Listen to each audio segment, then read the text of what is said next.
ask, doesn't that add stress to us? Oh, I don't have to do so much things. No. If you are organized enough, if you are planned enough, if you have given yourself enough time, knowing very well your capacities and your limitations, then doing things at the right time will not let you down. And that requires planning ahead. We need to plan ahead of time. We don't need to be firefighters all the time. Always set up a contingency plan. Plan A and Plan B.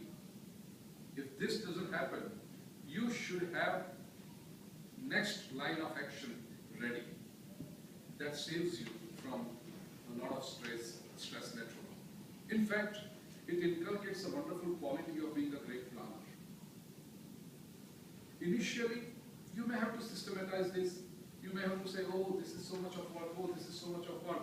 But once this comes into you, everything happens so naturally that when you are planning your first line, you automatically keep planning your second line, which keeps you from stress.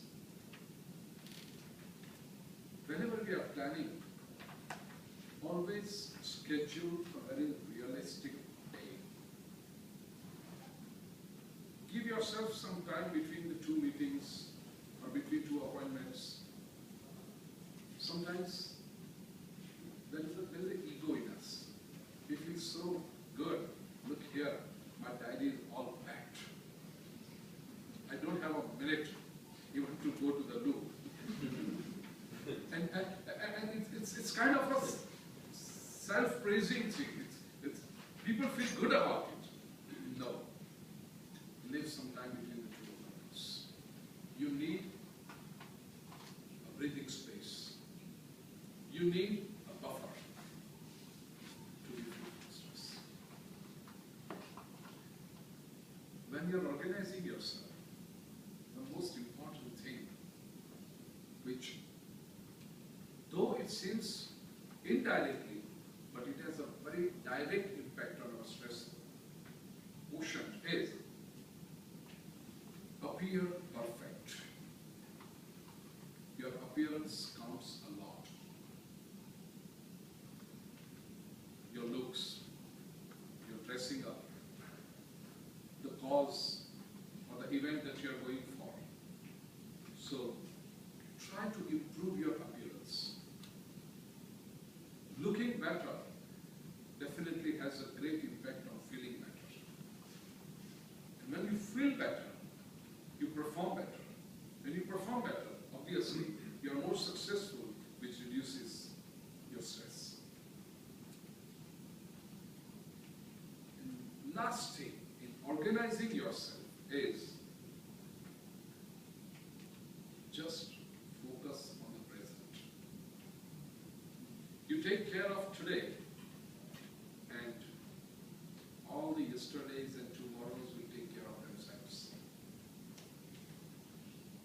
Stress usually does not come for the present. It's purely because of our failures or limitations in the past and of our fears of tomorrow, present, future. If you focus on your present correctly, past is past. We cannot do anything about it except for learning from the past. And if we shape our today correctly, our future will take care of itself. And it will be great. So, take care of today. Plan your today correctly. And your yesterdays and tomorrows will take care of themselves. Coming to the next letter. O-H. Oh God. H is handle. There are ways to handle stress. I need a volunteer from you. Can someone come here? I want to show you a very small but very effective experiment. Come on, I'm a very safe person. I never bite people. And I'm a strict vegetarian too.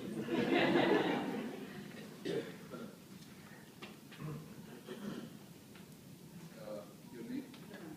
Lauren. I want you to hold this glass. I'm going to fill water in this glass. You are a lefty? All right. All right. Okay.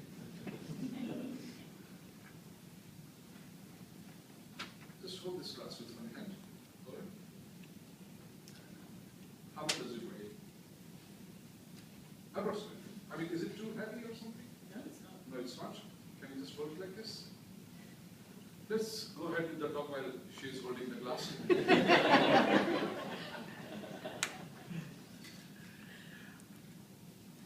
You're okay? Okay. Just tell me when you're not.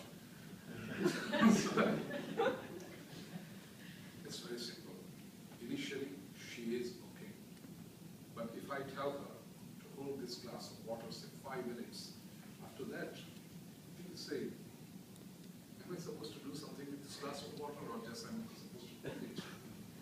And if I tell her to hold it for say 10 minutes, 15 minutes, 20 minutes, you know what will happen. This, hmm?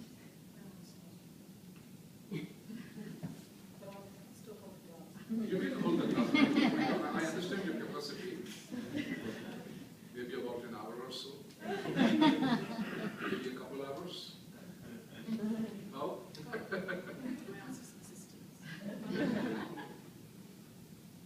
Suddenly, I mean, the more the time, the glass will become, if not heavier, but a burden, a pressure.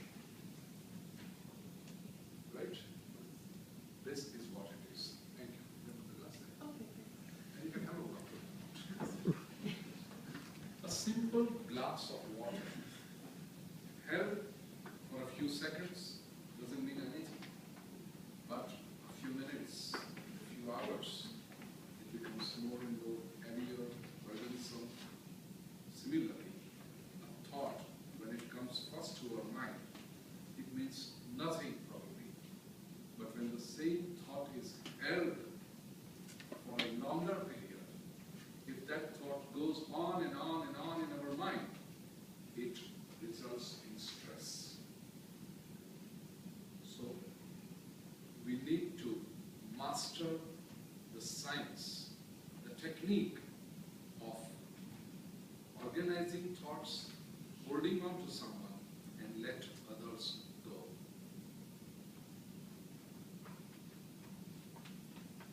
I'm going to tell you a joke.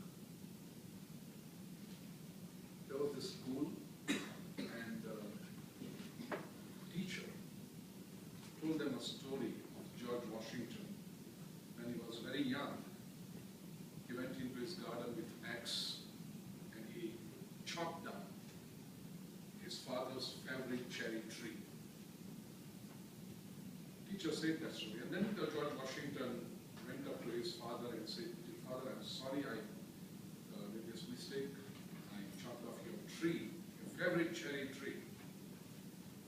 Father said, "Okay, it happens. Take care in future. You should not do this."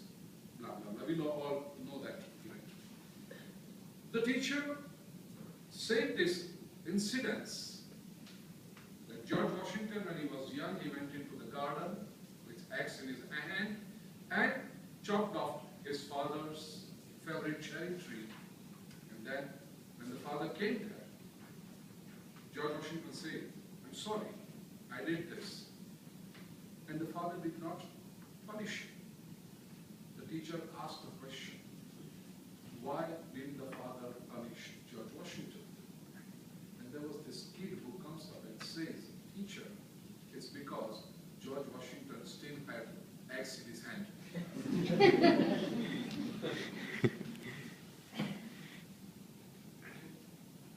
I'm going to repeat the same joke. George Washington, when he was young, he chopped off his father's favorite cherry tree with axe and expressed his apology to his father, and his father did not punish him. Why? And the kid answered, because George Washington still had the axe in his hand. I'm going to repeat this joke for the third time. Washington, when he was young, he went to the garden with an axe. He chopped off his father's favorite cherry tree and expressed his apology. The teacher asked, why did the father did not punish George? The kid comes up and says, because he still had axe in his hand.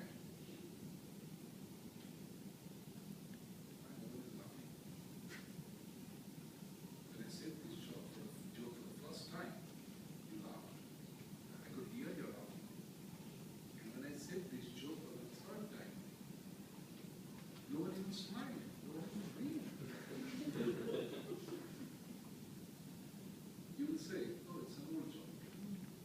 We know it. The fun, the charm is lost. My dear friends, if we lose fun of the joke in just second or third time, then why does a negative thought bother us for days or weeks or months together? Why can't we just get rid of this negative thought? Yeah, it may bother us for the first time, or maybe for a day. But have you noticed? You carry this negative thought for days, weeks, sometimes months and years. I have met people who are in chronic depression. And if I just ask them, tell me one reason for your depression, one reason that makes you upset, and they say, 15 years back, such and such thing happened.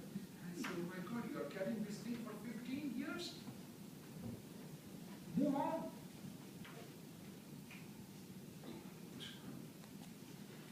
This is what I want to tell you this evening, my dear brothers and sisters. As you are losing the charm of funny things, of good things in life, learn and train. That means your brain has the capacity to put things aside. If we put good things aside, why can't we put wrong or negative things aside and make our mind relaxed?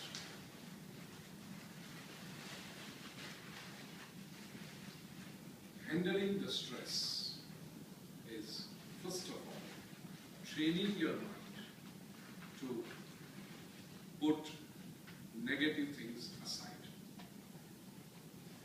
There are some simple techniques. A, breathing. Have you noticed?